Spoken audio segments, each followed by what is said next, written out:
Test tayo ng unit Army Armament R601-3Y or TTI Combat Master Alpha. Shoutout kay Sir Kenneth. So ito yung two-tone version.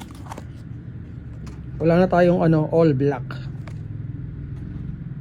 with MOS plate or MOS system with complete license markings.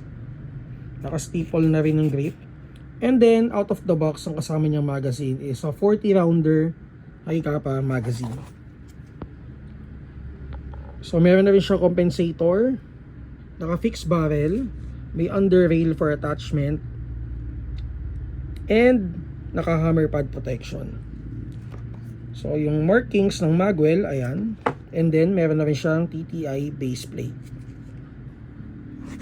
Price is 8.5. Naka-less 500 tayo for Army Armament units. Naka-enlarge magazine release na rin pala siya.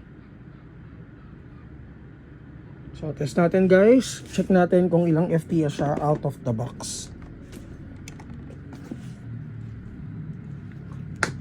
Corona check.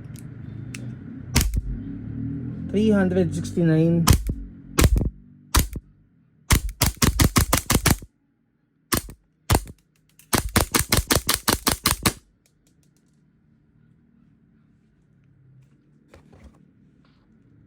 So guys, for more details, mag-PM kayo sa page namin, Mavs Hobby Shop or Mavs Hobby PH.